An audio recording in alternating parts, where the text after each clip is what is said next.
So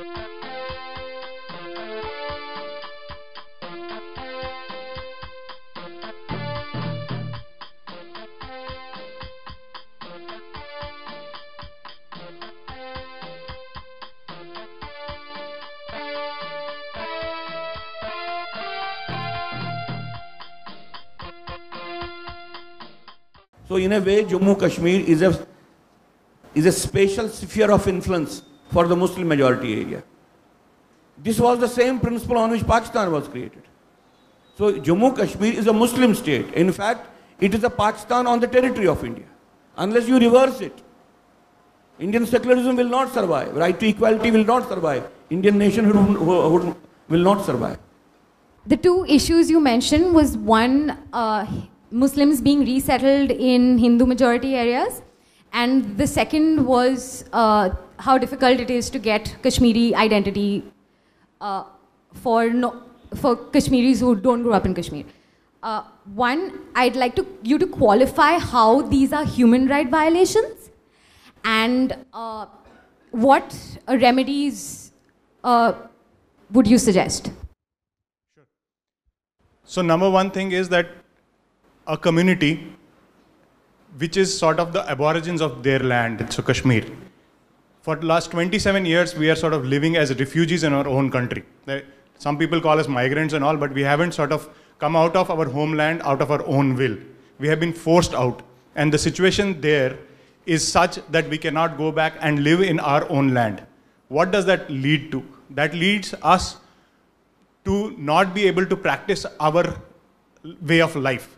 So if I call myself Kashmiri, I'm sure if somebody calls themselves Marathi, they will have a lot of things associated with it, which includes food, which includes dressing. In fact, you would have seen that I am wearing my traditional feren, which I cannot wear actually. I'm just wearing it notionally here. But in normal day-to-day life, I have already lost my clothing things. Similarly, my food habits. So I'm not able to propagate my culture, my rituals, my existence to my children. And those children, neither from behaviorally nor officially using state subject, are being able to recognize themselves as Kashmiris.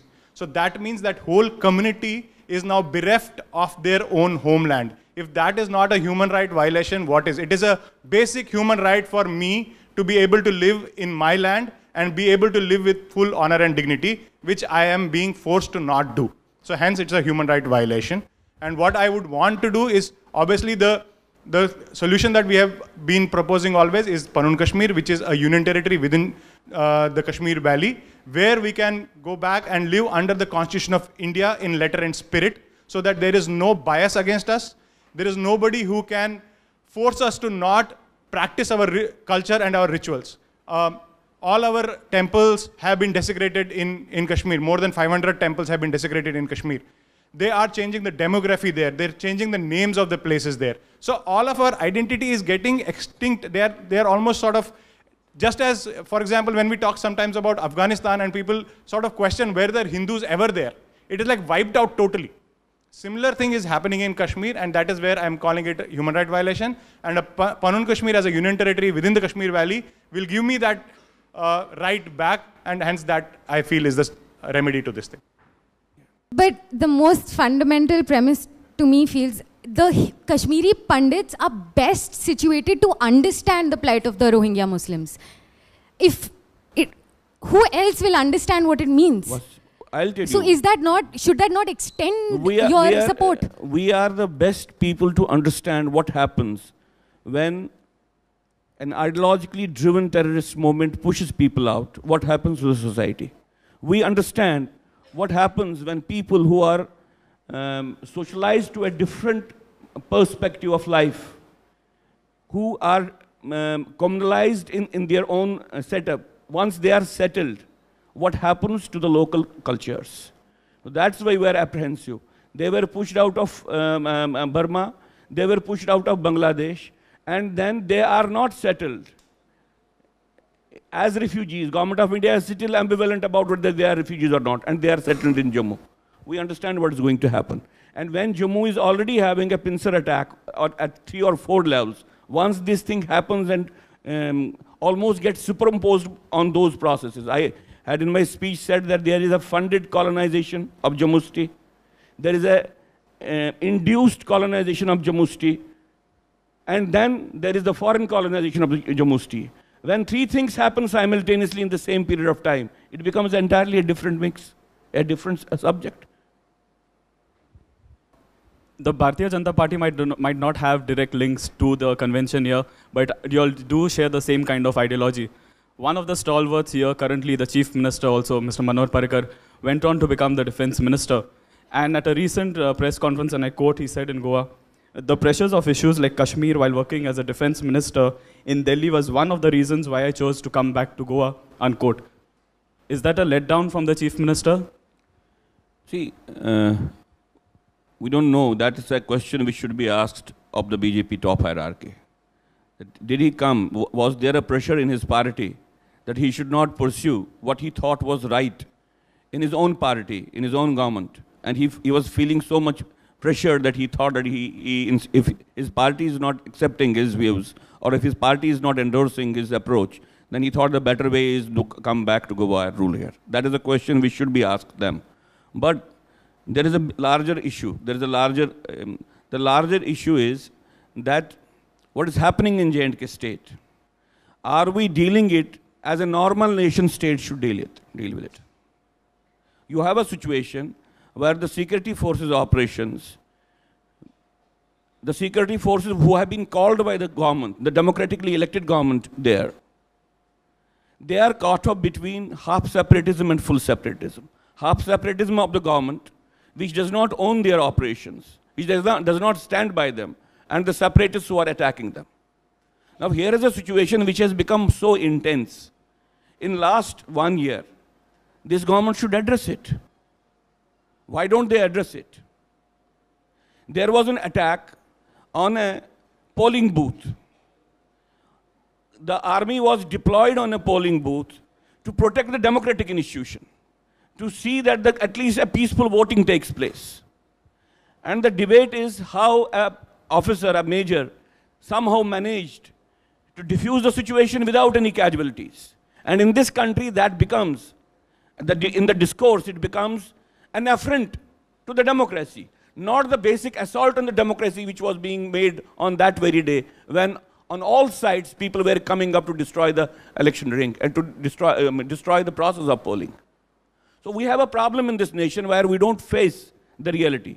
And this problem does not emanate from the people. It emanates from the outlook of the government. Unfortunate part is the BJP government has not tried to undo what was wrong done by the Congress. It is trying to do, it is trying to outdo what Congress was doing. That is our complaint. They have not changed the track. Whatever discussions are taking place between them, that is a shadow boxing. Let them tell us where they fundamentally disagree with each other. They don't fundamentally disagree with each other. So do you think that the government is serious when it comes to solving an issue like Kashmir? And especially in specific, the return of Kashmiri Pandits back to their homeland? No, the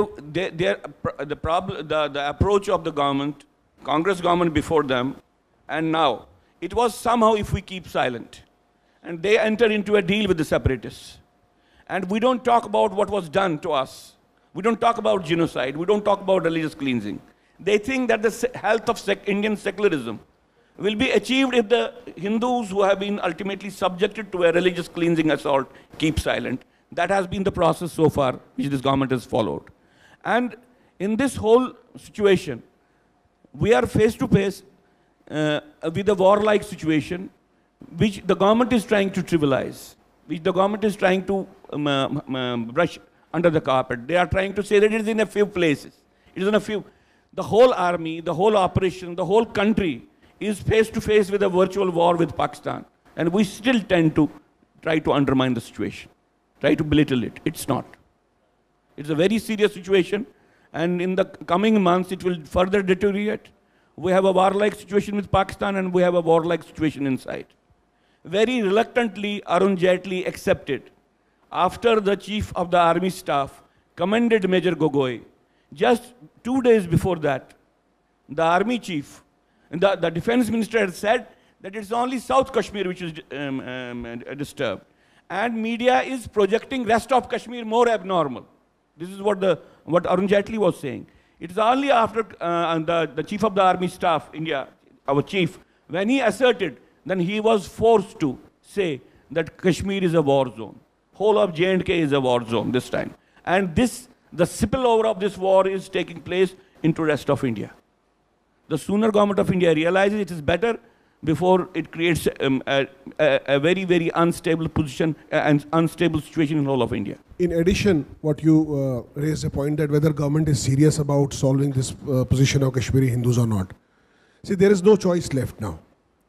If you have seen Kashmir as a situation which has led or which has encouraged multiple such issues erupting in the rest of India, and we all cannot have an ostrich syndrome and just keep our eyes closed and say it is not happening in the similar manner as it has been happening in Kashmir. Probably Kashmir has, the intensity is much more. So then the choice is limited. You have to reverse this situation. You have to bulldoze Islamic Jihad, this terrorism back, so that you have these people who are like Kashmiri Hindus. If you want to get India back into a place, Indianism back into J&K, so you have no other choice than to reverse the situation and get Kashmiri Hindus re-established over there. That's the only choice what they have, and they have promised it. So we are hopeful. We are hopeful that it will be done into this format. So I know you've addressed a multiple of press conferences in Mumbai also. You say it's a larger issue. There might not be a ballpark time as to when there's a return of Kashmiri Pandits back to the valley. But the convention here particularly talks about the forming of a Hindu Rashtra by 2022. Do you see a ballpark time when this should work, or do you think this is a larger issue? It can go much beyond, take a lot of time. You've been speaking about how the Hindu majority government currently is in power, but currently, I don't know how much of talks have facilitated between you guys and them. But then do you see a ballpark time as to when this happens, or have your representations not been met by the government? Three things I will tell you. If the genocide inflicted on Hindus of Kashmir is not reversed, it will spill over to rest of the country. Be sure it's already spilling over. The process is already spilling. It is already spilled over into parts of Jammu, and it will spill over to the parts of India also, number one. Number two, the question of national assertion, civilizational assertion of the people of this country, that will take its own dynamics. That will take its own course. And the forces of history cannot stop it artificially. Forces of history, if they move in the normal direction, it has to. India is a Hindu majority country, and the predominant basis of Indian nationhood is the civilizational continuity of India.